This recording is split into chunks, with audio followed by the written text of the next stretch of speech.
All right, welcome everyone. Welcome all our Torah Anytime viewers. So tonight we are learning Le'ilu Nishmat Avraham ben Chaim Yehuda and Yechaskel ben Avraham. We're continuing the series on Pirkei Avos, and just a reminder, and I'm going to probably give this reminder quite often because it's very, very important. The whole idea behind this series is to become a better person. That is the idea behind moral and ethics, is to improve yourself into becoming a better person, a better wife, a better spouse, a better husband, a better daughter, son, parent, employee, employer, all of the above, better Jew, most importantly. So the idea behind all these classes are so that you should take something upon yourself and change yourself, meaning that is the idea behind almost every class that I give, but this even more so, the importance of going and improving yourself. So keep that in mind while you listen to these classes, while you absorb the information on what you're going to take and what you're going to change and what you're going to do. So and just if anybody wants a previous recording, you can get them on Torah Anytime, which is the recommended place.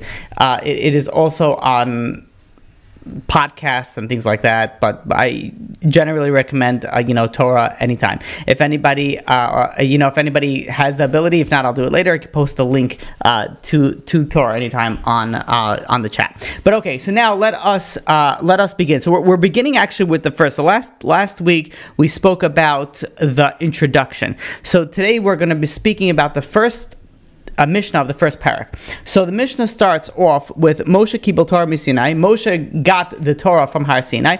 Umisara Yeshua gave it to Yeshua. Yeshua v'Zakenim. Yeshua gave it over to the Zakenim. Just bear with me for a moment. V'Zakenim l'Nevim Nevim Yisrael La'achik Knesset Agdela. Sort of a transmission on how the Torah was given, meaning that we have there's documentation from where we stand today, from rabbi to student, rabbi to student, rabbi to student, all the way back to Har Sinai. Meaning the transmission is documented, and we know exactly how that there was no gaps in that transmission. So now the question that comes up, this is the first Mishnah in Pirkei Avos. So the question that comes up is like, why are we giving this transmission? Why are we saying, right? So we're starting Pirkei Avos, which is not in the beginning of the Mishnah. This is a section in the Mishnah, which we spoke about last week. This is not the beginning of the Mishnah. This is like somewhere in the middle, and we start off the first Mishnah, the first intro. It's kind of like the intro to the introduction. Well, actually, it's the introduction. The intro to the introduction we spoke last week. So this is the real introduction. We start off by saying the way we got the Torah is HaKadosh Baruch Hu, God gave the Torah to Moshe Rabbeinu. Moshe Rabbeinu gave it to Yeshua. Yeshua gave it to the Zakenim. Zakenim gave it to the prophets and Nevi'im. The Nevi'im gave it to the Anshei Knesset Agdel, the men of the Great Assembly. And that was the transmission of the Torah. The question that most of the commentators asked is, why do we need this transmission over here? Like, what's the chiddush that why we need to know that we know where the Torah came from? So I'd like to share with you three answers. So the first answer is that if you look at all the other Mishnayos, it all deals with a specific pasuk, a specific verse in the Torah, meaning that you dealing with sukkah, so it's dealing with this pasuk in the Torah, and now the Mishnah, the oral law, is coming to explain that verse that discussed it in the Torah. When you learn Pirkei Avos, you don't see any connection to any verses like that are put in here. Now, where do we learn this from? We learn this from this and this verse in the Torah. So because we don't connect it directly into the Torah, into the verses of the Torah, so as a mention of authority, the Pirkei Avos starts off with the transmission that this too came from Har Sinai. So that's answer number one, and this answer will be clarified as we continue. Answer number two is something very interesting. We know we have 613 commandments, right? There's 613 mitzvos. If you are to figure out or just even guess, what would you think would be the number of mitzvahs that are going to be in Bereshis and Shemos and Vayikra and Bamidbar and Devarim, right? So there's 5 books of Moses, there's the Chamishi Chumshe Torah, there's the 5 different books. The first one, Bereshis, how many mitzvahs do you think would comprise of that 613? And the answer is quite shocking. The answer is there are 3. There are 3 mitzvahs. I believe it's Pru'avu, Bris Milah, and Gid Hanasheh, if I'm not mistaken, off the top of my head. So there's just 3 mitzvahs in the entire first sefer is 3 mitzvahs, right? Why? Now the question is asked, like, why the introduction to the Torah? You should, come on, give us like all the commandments. I mean, obviously that's the purpose of it, right? To tell us how to live our life and how to do. Why is it that the entire sefer Bereshis, not the Parsha Bereshis, the entire sefer Bereshis from Bereshis to Vayechi only consists of 3 commandments? And Shemos and Vayikra consists of the bulk of it. But why is it that you have just 3 in the first? So the answer is that the Sefer Bereshis, there's another name for it, and that is called the Sefer Hayashar. Sefer Hayashar, the translation of that means like the straight path, meaning that Sefer Bereshis teaches us how to be a good person. There's a lot of lessons that are learned in Sefer Bereshis that are not connected directly to a mitzvah, but it teaches us how to be a straight person. Derech Eretz Kabel Torah, right? To be a good person is very, very important. And before you start everything, that you have to be a good person. And you look at the entire story after story in Sefer Bereshis it teaches us lessons on how to be good. Avram Avinu was told that the city of Sodom, which was his the antithesis of Avram Avinu, he spoke everything about spirituality, and they were the exact opposite. When God told Avram Avinu that they were going to be destroying, that the Sodom is going to be destroyed, Avram Avinu says, "Good riddance." They're you can't say that they're their enemy, or you can't say that they're the competition, but they were definitely not aligned with the way Avram Avinu was thinking, and the way that Avram Avinu was trying to preach the entire world about one God. So however, the reality was, and when God told Avram Avinu that the city of Sodom is going to be destroyed, he prayed for them. He prayed and he tried to save them. You go on and you look at the stories. Avram Avinu, 3 days after Bris Milah, at an old age, what was he doing? He wasn't resting. He had all the excuses to rest. But no, he went out and he wanted to do chesed. He wanted to do kindness. He wanted to do achnasas archem. He wanted to have guests. You had the modesty of Sarah. You have Yaakov and Lavan, Yaakov and Asa, Yosef and his brothers, Yosef and Paro. There's lesson after lesson after lesson that speaks about how to become a normal human being, a decent human being.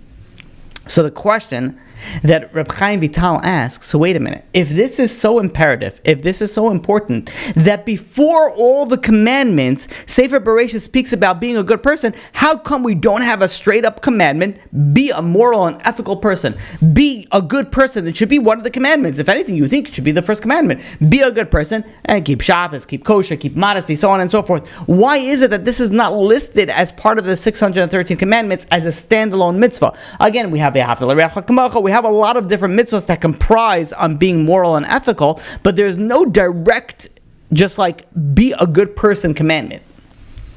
And answers Reb Chaim Vital and Shari Kedusha that the reason why it's not included in the commandments is because it's a prerequisite for a command for all the mitzvahs. Meaning, as a prerequisite, you have to work on yourself to becoming a good person. Now, that doesn't mean that be like, okay, wait a minute, I can't keep kosher, I can't keep Shabbos, I can't do all those things because I'm not a good person yet. No. You keep all those things, but just know the importance of this is it's a prerequisite to go and become a good, let's just call it a good Jew. So that's answer. Yes. Isn't that all in the Tanya though? The Tanya is based on Tanya is actually based on extreme Kabbalistic concept. But we're speaking about the commandments. Now, Tanya is partially a Musar Sefer also. All the Musar Sfarim speak about becoming a good person, but there's no direct commandment in the 5 books of Moses and Chamishi Chumshe Torah that says you must be a good person. It says things that cause you to, that you need to be a good person, like you have to give charity, you have to do kindness, you have to do many, many things, but there's no direct commandment. There's a lot of, based on the oral law, there is books and svarim upon svarim upon svarim that speak about becoming a good person and character, improving your character trait, but there's no direct commandment on it. So that's answer number 2.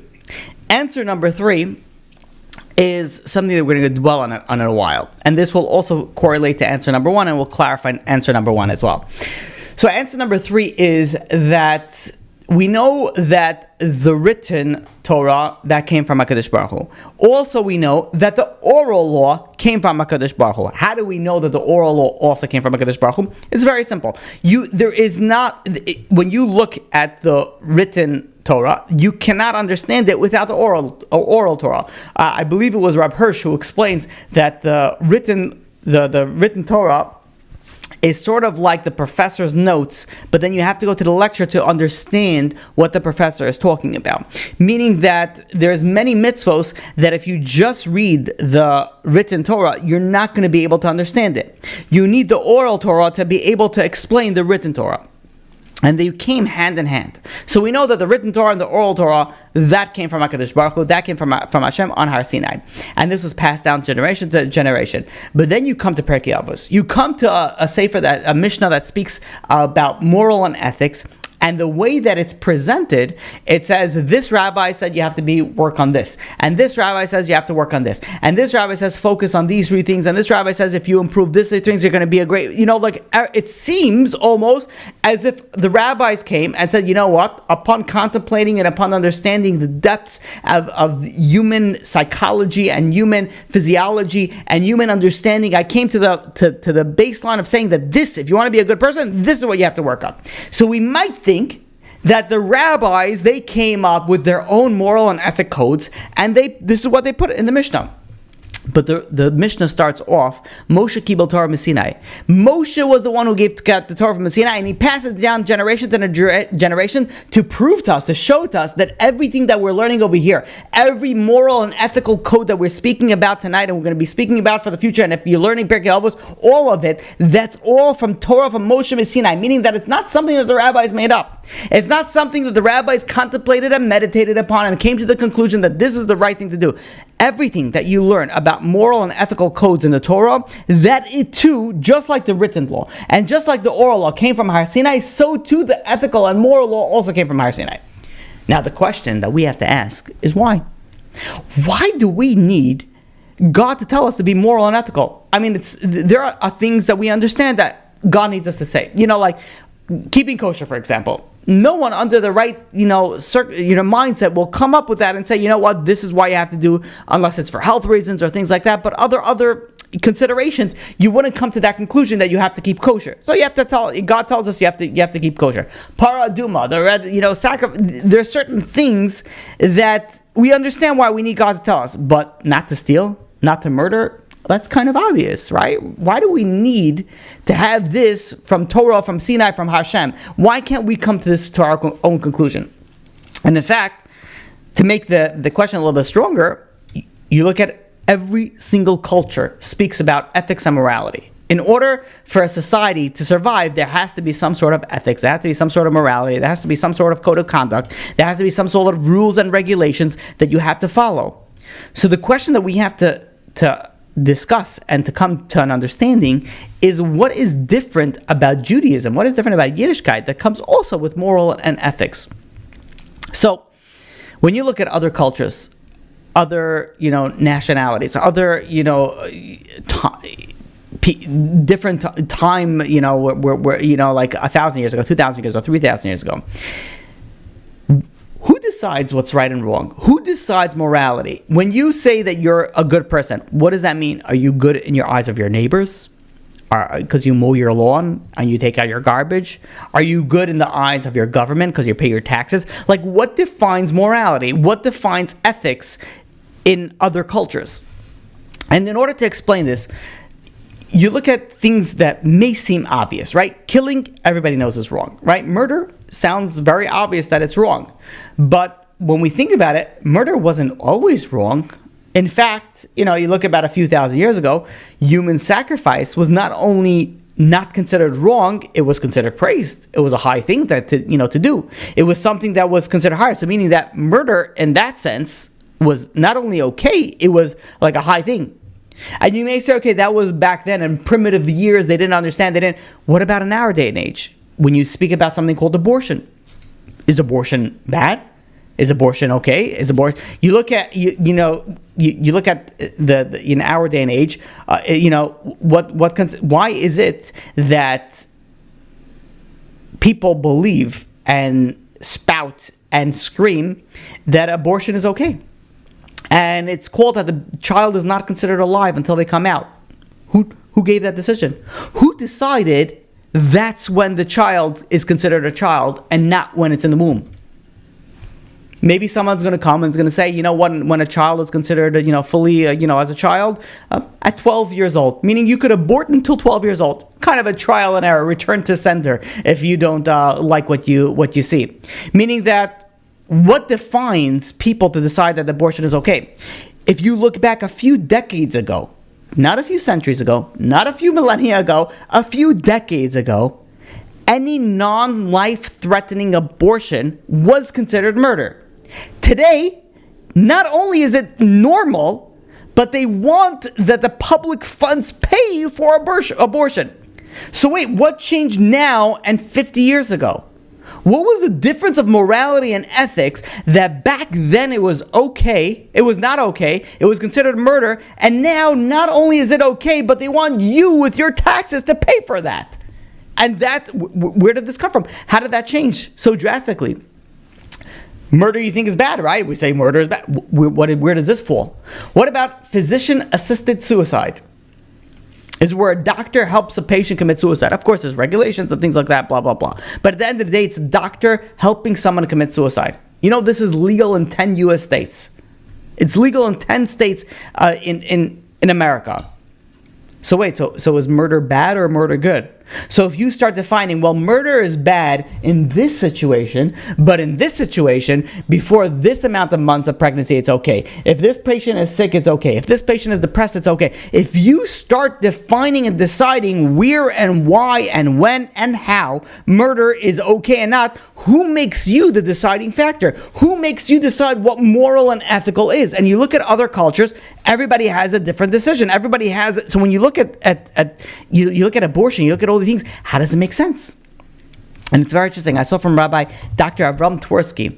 He explains this phenomenon. He says the whole phenomenon with abortion. He says he explains it that it's quite simple. He says that before the advances of medical science, of the drugs, the good drugs, what's good drugs? The pharmacology and diagnostic tools and the surgical procedures, the lifespan of human beings were very short. In fact, if you go back to the year 1900, the average lifespan was 46 years old. 46 years old. Meaning that most people here are for sure above middle age in the 1900s. 46 years old is the average lifespan. And not only that, infant mortality was very, very high. Childhood diseases was extremely high. Tuberculosis took the lives of many young people. So the community, people at large, needed people. So when they terminated pregnancy, it was a crime against society. We need people. We need over here. This is a vital commodity. People are a vital commodity, and we need people. How do you go and kill somebody? The lifespan is very short. People are sick. People are dying. People are not surviving. But today, things are radically different. The average lifespan today, Baruch Hashem, is about 80 years old. And the infant mortality rate is very rare. Childhood diseases, thanks to immunizations, are almost gone for people that immunize their kids. Tuberculosis is gone. Like, you think about young people are so much healthier than they used to be. Middle-aged people are so much healthier than they used to be. Older people are healthier and alive than they used to be. But what's happening is that young people are paying unprecedented amount into their Social Security, into their Medicare, into all these benefits. And every one of them are having concerns. What's going to be when they get to retirement age. Right now, they're paying more than they're giving. So what's going to be when it comes my time to collect on Social Security? What's going to be with my time to collect the benefit? Meaning that every time the Medicare and Medicaid is paying, they're paying for the health benefits for people, it's taking out of that pool where when it's going to be my turn, who says what's going to be left? So today's society is not in need of more people. We're fine if we lose a few people. We're fine with the overpopulation, the whole thing. We're fine that we don't need so many people. So all of what's happening is that ethics and morals change. What used to be bad is now considered okay. So what happens is the morals of people change, the ethics of people change based on the social needs. Children, not too long ago, and in some countries still today, they work from morning to night. In America, in any civilized, country, it's considered abuse. Child abuse. Can't have a child work from morning to night. What, you can't even get the 15-hour work week for a child? You can't. In the olden days, it was normal. Not only was it normal, it was the right thing to do. You help your parents out in the field. Why wouldn't you help your parents out in the field? Go plow, go collect apples, whatever it is that you need to do. You got to go work. Now it's abuse. So wait, so back then it was okay and now it's not? So what makes the deciding factor? Who defines it? Not too long ago, the way that you got married, a man got married to a woman, he purchased his wife, right? He went to the father-in-law and said, here's 50 cows, right? And a good wife maybe will be worth 100 cows or something like that. Now try to buy some woman with 100 cows, see where you're going to end up with. You think about it, how so much has changed in society. And not only has it changed in our society, it ripples down into our ethical and moral understanding. And to take this matter even a step further, is that people force their thoughts onto other people. They're not forcing on what God said. They're not forcing on what HaKadosh Baruch Hu said. That is one thing. But they're forcing their own thoughts. You look at in general, and again, this is not something that I, spew often, but the West defines themselves as a superior moral authority. And they define this is what's right, this is what's wrong. And when they look at Eastern or African civilizations that do not go according to the Western moral compass, they say that you're wrong and what you're doing is bad. So what makes it, if you think about this for a second, and let's use practical examples, right? America sticks their nose into many countries. What you're doing is bad, what you're doing is good. What you're doing is ethical, what you're doing is not. The question is that taking money a factor aside, because that's really the only reason that they have that power, but what gave you the power to say this is right and this is wrong? Is it because you have more money? Is it because you have the highest per capita income? Is that why you have the definitive decision making of what's right and what's wrong? So we stick ourselves into other people's lives, into other people's countries, and we decide this is right, this is wrong. Why? Democracy is the right way to go. Dictatorship is wrong. Is it? Is a corrupt democracy better than a good dictatorship? Again, I'm not saying one way or another, but what made you decide that this is okay and this is not? What gave you the power to say abortion is okay at this stage, but not okay at that stage? This idea is known as moral relativism. And again, we spoke about this previously before. This is the idea that there is no absolute rules to determine whether something is right or wrong. And that's very scary. If you look at society and there's no real rules of right or wrong, but just based on what people feel and think based on society norms, is a very scary thing to just wing it and say, well, you know what, this is the reason why it's okay and this is the reason why it's not. You look at it in some cultures, it's normal to bribe.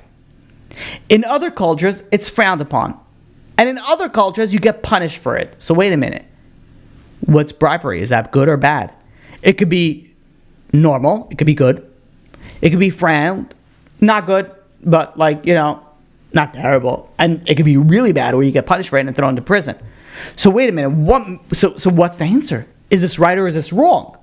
So in this country, it's right. In this country, it's frowned upon. In this country, you're going to go to life in prison. Does that make any sense? Is that a defining factor? Now, again, when you deal with laws and regulations based on a country, fine. But when you deal with moral and ethical codes, that it's not only based on what the government says, it's not based on the rules of the government, you have to think about it. What codes are you following? People say, I'm a good person. Based on who? Based on what? You're a good person for what? For your government? For your neighbor?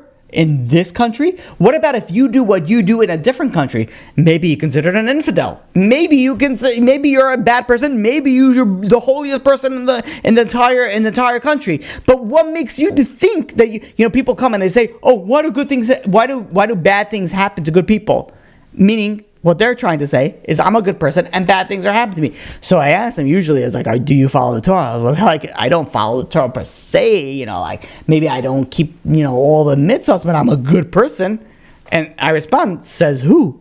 Who told you that you're a good person? Are you the judge and say, like, what, I'm a good person. I decided upon myself based on my own understanding and my own, moral and ethical codes that I'm a good person.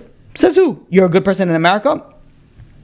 Chances are, if you're a good person in America, you're probably not the best person in Pakistan. You're probably not, the best person in India. Like, there's so many different countries and so many different moral and ethical codes. So what defines you as a good person? So you don't murder somebody? Does that make you good? You don't steal? Does that make you a good person? What defines you as a good person? And this really brings it down to how you have people say, people come to me like, why do God care if I keep kosher, if I keep the Torah, if I keep Shabbos, if I keep modesty, as long as I'm a good person? And then, a proper response be like, interesting. So are you a good person? Be like, yeah, I'm a very, very good person. I haven't murdered anybody in the last 3 years at least, I haven't stolen any money in the past 6 months at least. And they defined what's considered good based on their own mindset. And I'll tell you what makes this matters even more, skewed is that people base their morality based on the entertainment that they watch. So they watch something and be like, well, I'm not as bad as this, crime lord, who has murdered 7,000 people and has sold drugs to children and who knows what bad things has done. So, I'm a good person. We associate ourselves in certain circles, and that's how we judge ourselves. And that, again, it's a normal thing to do. But when we step back and we think about it, what defines morality? What defines you as a good person? And this is really something that we should step back and think, are you a good person? Because many of us, even the from people, even the religious people, the from birth people that were always religious and are learning Torah and they think of themselves as a good person. Stop for a second and say, wait a minute, am I a good person because I live in America and I follow the laws and regulations? Or am I a good person because I follow the Torah and the mitzvahs? And the more that you think about it, the more that you realize that you're generally a good person. And many people, this is the way that they unfortunately feel, is that they are a good person because that is the way that they, based off society, based off the secularism, based off what in America they consider themselves a good person. So the difference is between morality and ethics in all other cultures, in all other time frames, is that when we learning Pirkei Avos and when you're learning the Torah and the moral, the ethics from the Torah and morality from the Torah, this is from HaKadosh Baruch Hu. Meaning that everything that we're learning, this is not based on my own thoughts, a rabbi's own thoughts, this person's thoughts, an ancient rabbi's thoughts. This is all from God. Meaning that this is what God said is good, and this is what God said is bad, based on morality and based on ethics and based on becoming a good person. Torah, and hence, Torah ethics, morality, it's immutable, it's unchanging. Not even a prophet can change even a single word of the Torah.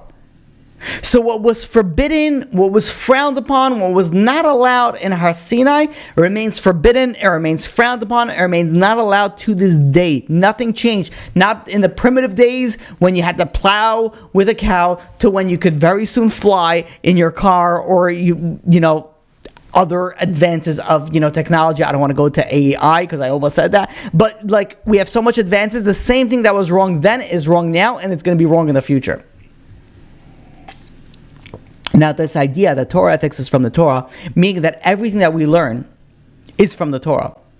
I want to share with you something from the Gemara in Sanhedrin, page 11a, that Rabbi Yehuda Anasi, who happens to be the author, he compiled the Mishnah. He was sitting and teaching, and he had, he smelled the odor of garlic. Everybody knows that if you eat garlic, your neighbors suffer. If you're going, let's put it this way, if you're going out on a date, you should probably avoid eating garlic because it smells, and the smell, kind of travels. And Rabbi Yehuda Anasi was very sensitive, and he couldn't tolerate the smell. So he was in the middle of giving a class, and he just couldn't tolerate the smell. And he said, whoever ate garlic should stand up and leave. And Rav Chia stood up and left.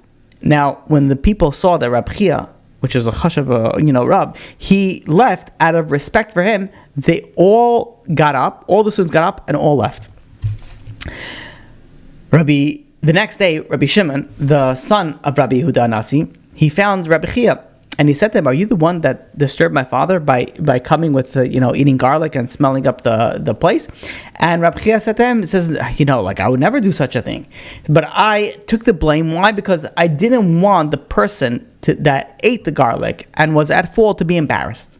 And that's why I took the blame. I got up and I left, and everybody happened to leave after them. But really, I just took it because I just did that because I didn't want the person to be embarrassed. So the Gemara goes on and says, where did Rabbi Chia learn this thing from? Where did he learn how to do this from? So the Gemara says he learned it from Rab Meir. Rab Meir, in the time of Rab Meir, there was a woman who came to the Beis Medrash where Rab Meir taught, and she said, she gave a generalization. She says, one of you married me, betrothed me through intercourse. So in order to avoid embarrassment, Rabbi Meir gave her a bill of divorce, a get, and then every student gave also a bill of divorce, meaning that it was not the right thing to do. So every student, to not embarrass the person who did this thing, every student went and gave this woman a bill of divorce. So this way, this woman was divorced, and no one knows who was the person that was the one who actually did this act. Then the Gemara goes on, very nice. So where did Rab Meir learn this? And he says Rab Meir learned this from Shmuel HaKatan. What happened with Shmuel HaKatan? The Gemara goes on and says that Rabbi Gamliel said, bring me 7 sages, because they want to intercalate the year in the months and the dates, in a complex thing. They needed specifically 7 sages. So the next day, Rabbi Gamliel goes into the room and he looks around and he sees instead of 7, there's 8, meaning somebody's here that wasn't invited. So Rabbi Gamliel said, who came here without permission? So Shmuel HaKatan stood up and said, I am the one who came without permission. I just came because I wanted to learn. I wanted to observe, to learn this practical halacha. So Rabbi Gamliel said to him, you sit down because you're fit to stay over here. You're truly worthy. Because really, the idea behind this is that only those that were invited to intercalate the year can really come. But one person came that didn't. But because Shmuel HaKatan, he was invited. But he didn't want to embarrass a person that came uninvited. So he took the hit and he stood up. And the Gemara goes up, where did Shmuel HaKatan learn this from? And it says Shmuel HaKatan learned this from Shechania ben Yechiel. And I'm not going to go through the entire thing, but the Gemara goes on and says, where did Shechania ben Yechiel heard? And he learned it from Yeshua ben Yod. So meaning the way that the Torah is, why is the Gemara giving this, this information? That everything that we learn because we have a source for it. You know why you do this thing? Because we have a source for it, that this rabbi did it, all the way back to Har Sinai. We have a source for everything, and that's why when we're dealing with moral and ethicals, we have a source for it. We have a source, and this is why we're doing it. To explain this matter a little bit more clear, Rav Shalom Shvadron, he was taking one of his children to the doctor. And Rav Isaac Sher saw him, and he says, where are you going? And he says, my son is sick. I'm taking my son to the doctor. And so Rav Isaac, responded. He says, why are you taking your son to the doctor? So Rav Shadron thought maybe he didn't hear. He says, because he's sick. And Rav Isaac responded, so why are you taking him to the doctor? And Rav Shadron says, because he's sick. And this went back and forth for like quite a few times, and several times. And until finally, Rav Shadron realized that Rav Isaac was trying to teach him something over here. So the final time that he says, so why are you taking him to the doctor? Rav Shadron just, kept silent, and he was waiting to hear what Rav Isaac Sher was going to say.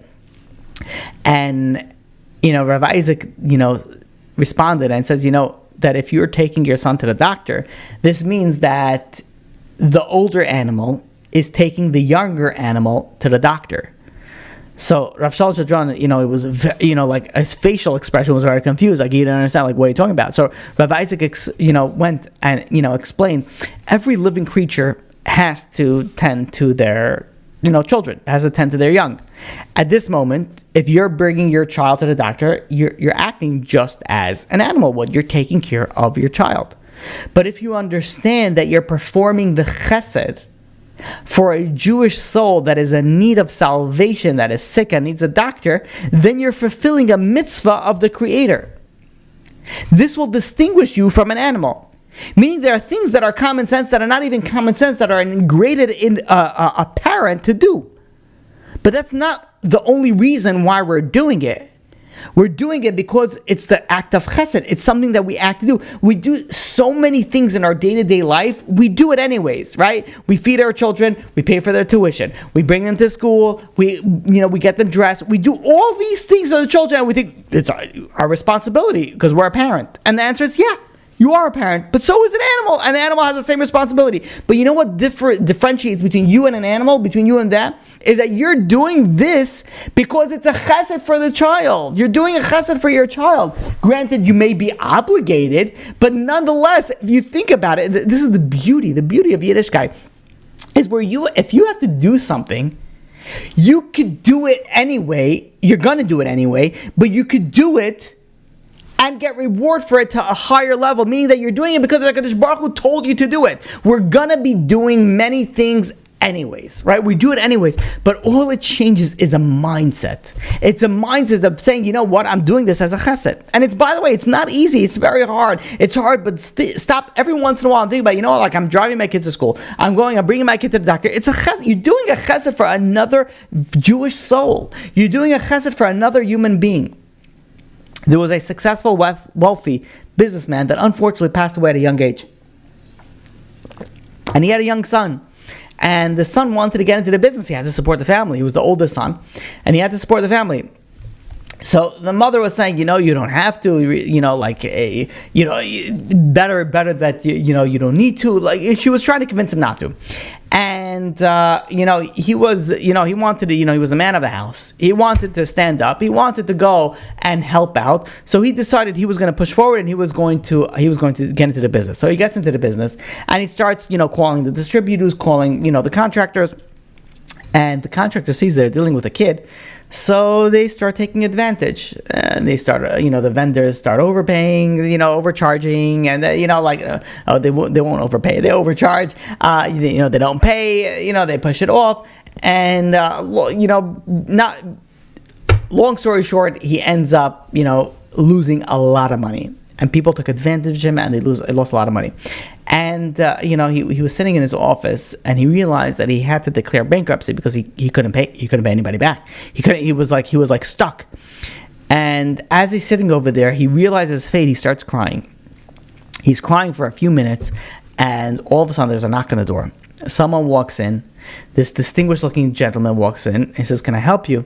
And he says, "My name is so-and-so. I came here to give you this." And he drops this manila envelope, this big envelope, on his desk. And he says, "What's this?" He figures it's some sort of lawsuit, some sort of bill that he has to pay. He opens it up, and it's wads and wads of $100 bills. And he says, "What is this?" And he says, "This is for you." He says, what do you mean? He says, what's for you? He says, it's for you to use. He says, I don't need charity. He says, I give charity. I don't need charity. And he says, no, this is not charity. So he says, so what is this money? Think of it as a loan. It says, a loan. It says, I'm so in the hole. I don't know how am I going to pay you back, and I don't know when I'm going to pay you back. And the businessman said, listen. He says, use this to try to build your business up. I'm investing in you. If you're able to pay me back, good. I'm never going to ask you for the money. I'm never going to come to you. If you're able to pay me, pay me. If you're not able to pay me, don't worry about it. Try to invest this in your business, and if you do succeed, then you pay me back. So the guy is thinking, he says, it's sort of a pity loan, but he didn't have a choice. He had a family to support. He was a yasam. He had, his mother, his siblings. And he thought about it for a few moments, and he said, you know what, I'm going to accept, and he thanked him profusely. He took that money and he learned from his mistake. He went to his vendors and he started up the business again, and he made sure he got paid on time. He learned from all his previous mistakes. And before long, he was very, very successful. And he goes, collects the $50,000. The first thing that he does, collects the $50,000 of profit, goes over to this other businessman, and he goes over to his office, and he puts it also in this big manila envelope, and he goes into the office, he puts it down on the desk, and the businessman says, what's this? And he says, it's payment. He says, payment for what? And this businessman peers open, and he sees the wads and wads of hundreds, and he says, well, what is this? He says, $50,000 you lent me, not too long ago. Baruch Hashem, I was successful. I wanted to pay you back. And the businessman pushes the envelope away, and he says, I'm sorry, I can't take it. And the guy says, what do you mean? He says, you told me it wasn't charity. You told me it was an investment. You told me that it was a business loan. He says, and I'm paying you back. And this businessman says, let me explain what happened. He says, 15 years ago, I was, in business for quite some time, and I made a few bad investments, and I got myself into a very sticky situation. And I almost also was declaring bankruptcy. And a businessman came into my office and handed me $50,000. I said, what is this? And he said, it's a loan. He says, what do you mean a loan? He says, I don't know if I can pay you back. He says, no. He says, I'm not going to ask you for the money. He says, if you want to pay me back, if you're able to pay me back, you pay me back then. And I was thinking, I didn't want to take it. But I decided, you know what? I have a family to support, and now when I have family to support, I support a lot of yeshivas. With my business, I support a lot of people learning Torah, and I decided to swallow my ego and take this loan. I took the loan, and Baruch Hashem, I was able to build myself back up again, and I went to pay back my benefactor. And when I went to him and I said, here's the $50,000, and he says, I'm sorry, I can't take it. And he says, what do you mean? I thought it was a loan. He says, no. He says, it was a loan. He says, but the way you're going to pay me back is you're going to find someone else in need, and you're going to give that person the $50,000. You're going to give you're going to pay it forward. So, not too long after I built it up, I heard about your situation, and I paid it forward to you. So now what I am telling you is I paid back my loan to you, and you want to pay back your loan to me. What you have to do is now you have to find somebody else, and then you give that person the money and help that person, build up their business again. Now, I tell you this story as an introduction to the next story. And this next story is a story that was told over by Rabbi Pesach Kron. He says it over himself. When he was 21 years old, his father passed away. And he was the oldest of 7 children. His father was a mohel, and he taught him how to be a mohel. But the problem is Rav Pesach Kron was 21 years old when he needed to support his mother and his seven siblings. So 6 siblings. So he had to go and start working. And it was very difficult because no one would hire a 21-year-old mohel. So they were struggling, the family, in the beginning. And then a man came from Rabbi Kron's shul, and his name was Mr. Israel, and he gave him an envelope for $1,500. And Rabbi Kron looked at it and he says, what is this? And he says, this is for you. Rabbi Kron says, we're not poor, we don't need charity. And he says, no, it's not a charity, it's a loan. He says, it's a loan. I says, I don't know when I can pay you back. He says, you pay me back when you can. I'll never ask you for the money. You'll pay me back when you can. So Rabbi Kron says, listen, I can't, I have to ask my mother. So he goes over to his mother and says, he says, what? Someone wanted to give us money. We're not poor. We need money. He says, no, they said it's a loan. He says, we don't know when we can pay it back. The mother said it. So Rabbi Kron says, I asked him the same thing. And he says, he's never going to ask it for us back, but he says, well, if we're able to pay it back, we'll be able to pay it back. And the mother says, we need the money now, so maybe we'll take it and we'll pay it back when we're able to. So Rabbi Cohen went back to Mr. Israel and says, "We'll take the money," and we preach it, and he thanked him. After a few months later, he was starting to get more business with his, being a mohel, and he put the money on the side, and he went back to Mr. Israel and said, "I want to pay you back the money." And Mr. Israel went over to him and he says, "I'm sorry, I can't take it back." And he says, "What do you mean?" He said, "You told me that this was a loan. You told me this is not tzedakah. You told me this was a loan." And he says, "But yeah, I have to tell you what happened to me." He says, I don't know if you remember, but a few years ago I went bankrupt." And Rabbi Cohen says, "Of course you remember." He didn't tell us that, but he says, "Of course I remember." He says the whole shul was talking about it. He was the wealthiest man in shul, and he lost everything. And he says a few weeks after I went bankrupt, there was a person by the shul by the name of Mr. Lewenstein.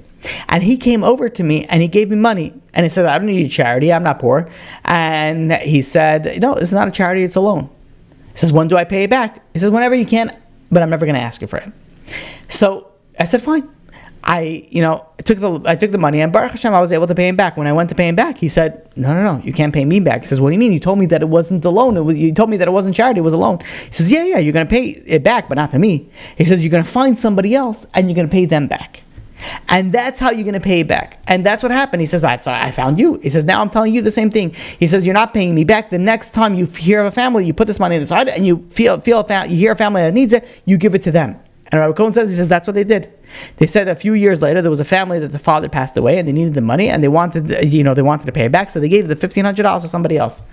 Meaning that they kept on passing it. But this wasn't the first story, that happened like this. Meaning that there was another story that happened like this. And when we look at Klal Yisrael, you see that there is a lineage, there's a connection. There is something that we saw over here, that the reason why we do something is because there was something else that we could learn from. Meaning that everything that we do, everything chesed that we do, it's connected to Moshe, to Har Sinai, to HaKadosh Baruch Hu. Now, does that mean that if you think that you're going to want to do something nice, but you never saw anything in the Torah about it, that you're not going to do it? No, of course you're going to do it. You're going to do chesed, you do something nice. But at the end of the day, the way that we become better people is we learn from other people. We learn from HaKadosh Baruch Hu. We learn from the Torah. The bottom line is we learn from the Torah, which we're learning from HaKadosh Baruch Hu. And any chesed that we do, we learn from HaKadosh Baruch Hu. So that is why the Mishnah in Perkei Avos begins, Moshe Kibel Torah Misinai. The Torah that we have, this came from Har Sinai. Meaning that everything that we learn, we're doing it because we know that there is a source for it, there's an origin for it. Everything that we're learning, B'ezrat Hashem, in this series, it's going to be connected to Har Sinai, it's going to be connected to HaKadosh Baruch Hu. It's not something that's all made up. Everything is connected. That you're taking something, this is what God wants you to do. He wants you to be deliberate in judgment. And there's going to be a whole list of things that we're going to be able to work on.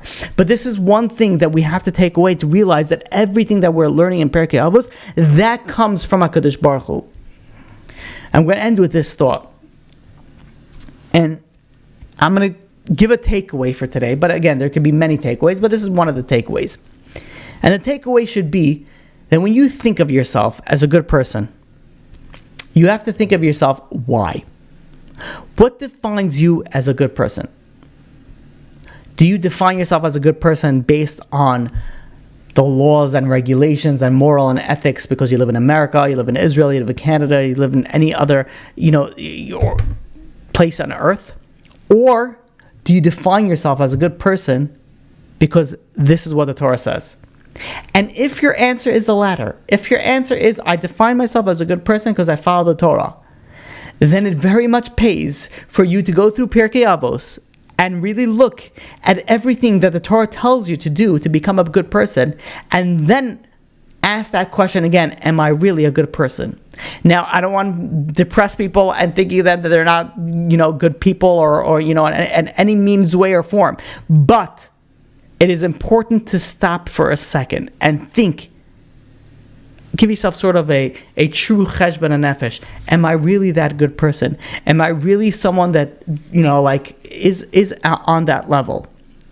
And the way that you're going to be able to answer that is going through the Pirkei Avos and really looking into yourself and really looking if you are really truly a good person. And even if you are, there's going to be so many things that you can work on yourself to improve yourself, to become a better person. At the end of the day, every single person wants to be a better person. Everybody wants to it. So this is your opportunity. This is going to be your opportunity to go through this series and learn and go and contemplate and figure out, how am I going to change my life? How am I going to be a better person? With that, we will open up to questions. Okay. Oh, here we go. Okay. I keep telling my brother who keeps arguing with me about religion. He says it's enough to be a good person, and I keep telling him morality is based on society, all relatives in the time we live in. Oh yeah, amazing. I have a whole class in the Divinity series about relative morality. So I would strongly recommend, if he would ever listen to that, like send that to him. Or if he wants, I'll be more than happy to speak to him. Okay, next question. Sadly, more people have AIDS and cancer and tumor as well as today's society. It is true that there are different sicknesses in today's society, but overall at large, the age, the health and overall well-being of people, even the sick people, have drastically improved. How can one do mitzvos l'shem shamayim just for God? If God doesn't need anything, I do it for Him. It must be for schar. How can it be not for oneself? So even if you do, and you're right, Hashem doesn't need you. Hashem doesn't need your mitzvahs. Hashem doesn't, as much as other people would say that God doesn't need you. When you do something, you're really doing it for yourself. You're really doing it for yourself. So the other aspect to look at it, just to put a little bit twist on it, and not that it's a bad thing to do it for yourself, but the other aspect, to think about it, is that when you do a mitzvah, it doesn't only affect you. It affects the world at large, meaning that if you do a sin, it affects the entire world gets judged, right? Every Rosh Hashanah, the entire world gets judged. If you do something bad, it could affect someone in Japan, in China, in Australia, across the world. It could affect somebody. And if you do something good, it could affect somebody also across the world. So when you do something good, you're benefiting the entire world, not just you. Meaning that if you have someone that's working on helping Earth, whatever it is, ozone layer, whatever, it's not only affecting them, it's affecting the entire Earth. So it helps everybody. So too when you do mitzvos. If someone isn't happy living, so they're not living for themselves, and they aren't living for God because God doesn't need anyone living, why make them go through life if they don't want? So that's a very, very heavy, it's a great question. It's a very, very heavy question. So there's a lot of different ways that I can answer it. I can answer it in one way, that if someone isn't happy living and they want to end it, it's because they think that it's going to end their suffering and it's going to end their pain. What makes you think that will end, your pain? Think about it as somebody like this. If somebody is sick, and they decide, let me move to a different country. Does that take away the sickness? It doesn't. Meaning that if someone's suffering and you're just moving, because at the end of the day, you're moving from this world to the next world, it's not going to take away the suffering. It's not going to take away the pain. The way that you take away the suffering and they take away the pain is you're dealing with it. So if it's depression, you're going to a therapist, you're taking medication, you're working on yourself spiritually, physically, emotionally, intellectually, whatever it is that you need to work on. The answer is not running away from something. It's never been the answer, and it never will be the answer. That's why drugs, alcohol, all these escapes, everybody knows that's not the answer. When people don't want to live, it's another aspect of escape. You're escaping where you are right now. That's just like drugs is not the answer, alcohol is not the answer, so too is, moving to a different place is not the answer. So the reason why you're here and you may be going through a difficulty is not so that you're doing anything for God, but you're doing it for yourself, meaning that you have to overcome it. Everybody has difficulties. Some people have it worse than others, 100%. But that doesn't mean that you don't have to work on it. To a certain extent, you have to go and you have to work on it. And God expects that to a certain extent. Again, I'm not judging anybody, and I'm not, I'm not God to be able to say that what you're doing is wrong. But if you're put in a certain situation, you have the ability to overcome it. And if you have the ability to overcome it, you have to at least try. And many people say, well, I've tried to overcome it and I couldn't overcome it. And when I, speak to these people and they say those things and I break it down, they say they try and they really believe it. They really 100% believe it. But when push comes to shove, unfortunately, they didn't try. You go to therapy, I went to like 3, 4, 5, 6, 7 therapists. They didn't help, so I don't want to do anything. Medications, no, they bother me, so I don't take it. So in their mind, they tried it and it didn't work, so they don't help it. If you try something and it doesn't work and you just give up, that doesn't mean that you tried. Because you could have gone to the therapist, but you could have never done what the therapists have said. And I could tell you this, from a personal experience where I speak to people and I give them advice of X, Y, and Z, and they come back and say, you know what, it hasn't gotten better. And I asked them, did you work on, we spoke about doing this and this. Did you do it? And they were like, yeah, I did it, and it didn't work. And I said, okay, explain to me why you did it. And they explained to me, and they didn't really do it. Like, they did it like 5%. And I'm like, come on. That's like someone that says, you know what, I'm going to open up a business. And how do you open up a business? I'm going to rent a place and I'm going to put a name on the sign over there. And maybe I'll sell like a tomato or something like that. I'm like, okay, you didn't really try. You didn't really try. So what can you expect? So at the end of the day, if someone isn't happy living and they think they're not living for themselves and they're not living for God, then what's the point of living? They're drastically need to reassess their entire life, because something is very much off in many, I would guess to say in many places. But again, this is a very heavy question. It's a great question. But again, if you want, you can reach out to me and we could set up a time to discuss it.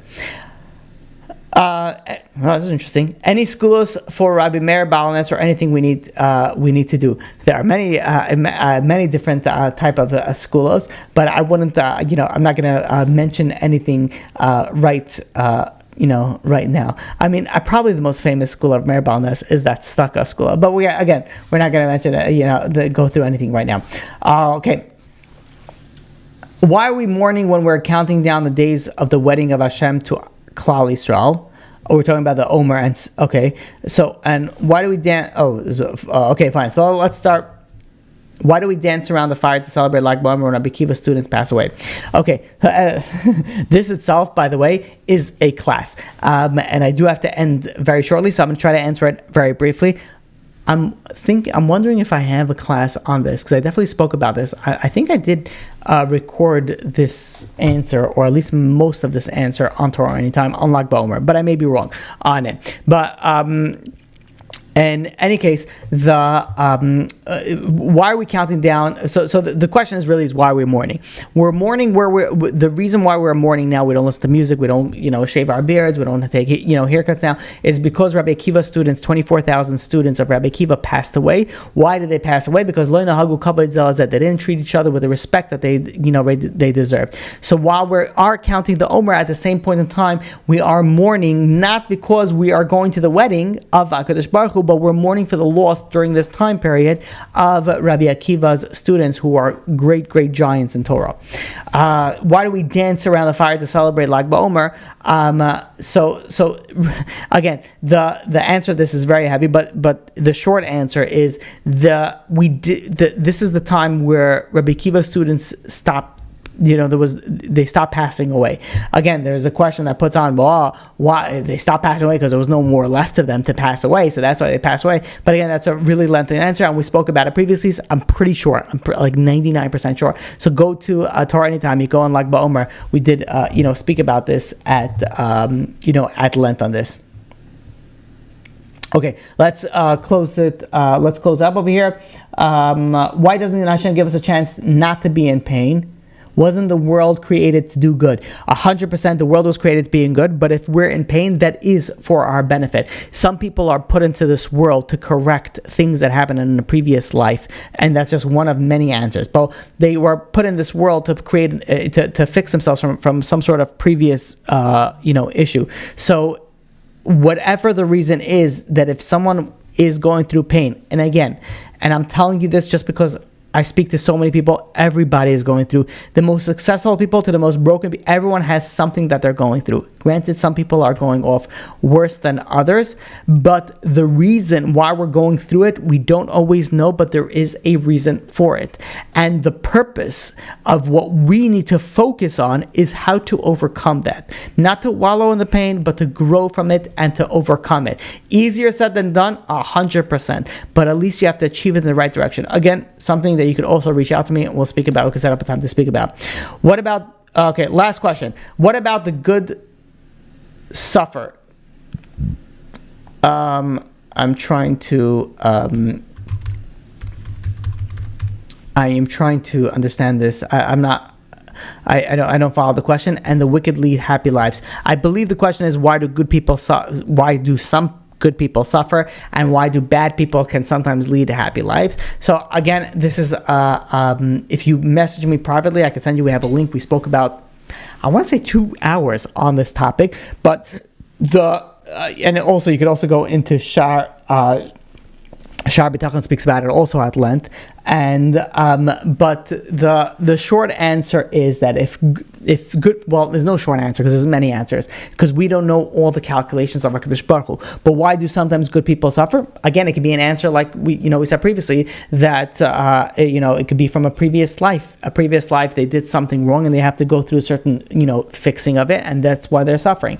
It could be to give them extra reward. It could be something to help them fix themselves. It could be to get them to their ultimate goal. Why do wicked prosper? It could be that HaKadosh Baruch Hu is paying them in this world instead of giving them to the next. Instead of giving them payment in the next. So maybe there's some wicked people that did one or few good things, so they paid them over here. And many people say, well, I also want to get paid over here. Getting paid over here for your good, while we want good, and may HaKadosh Baruch Hu give us only good in this world. But when HaKadosh Baruch Hu pays us in this world, it's pennies on the dollar. So when somebody looks like, I'll give you an example. Let's say you have a little kid, and you go over to the little kid, and you say, what do you want? The little kid doesn't think big. He says, I want a lolly. He says, no, I want you to think big. Get anything that you want. The little kid said, anything that I want, anything that you want. So the little kid thinks about it, and he says, I want 100 lollies. And the guy's like, no, I want you to think even bigger. He says, a bit more than 100 lollies? And he's thinking, and he says, I want to go to an amusement park. I want to go on all the rides that I need. I want to be able to go to sleep whenever I want, and I want 1,000 lollies. And he said, fine. You give him all that he wants, 1,000 lollies. Now, you look at this person. This person was the richest person in the world. This person was willing to give this little kid $10 billion. And this little kid asked for 1,000 lollies and a trip to an amusement park and to go to sleep whenever he wanted. You look at it and be like, wait a minute, what a waste. Like, are you kidding me? Like, that's the way that it works in this world, the payment. When a wicked person gets paid in this world, it's like the wicked person says, God, can you give me 1,000 lollies? And God says, I have $10 billion that I want to give you. You want 1,000 lollies? And like, yeah, I want 1,000 lollies. The Rolls Royce, the mansion, and the vacations, the private jet, and 1,000 lollies. That's what I want. So the Kadosh Baruch Hu says, fine, I'll give you all this. But when you come up to the next world, all that's going to look like, it's going to look like 1,000 lollies. So you look at why wicked people prosper. They prosper in this world because of the little good thing they did. God pays them in this world the 1,000 lollies as opposed to giving them $10 billion in the next world. So again, there's a lot more to discuss about it, but that's just the brief answer, on it. And yes, it is difficult going through these difficult, times. And again, you could also, I'll put my number in the chat over here. So if anybody wants, you could, message me, especially these situations, and we could set up a time to speak, and we could, we could try to walk you through, because a lot of these questions are more, particular than generalized. In any case, thank you all for joining. And until next time, may you have an amazing week, amazing Shabbos, and very, very importantly, take away something, learn something, and be able to change something in your life.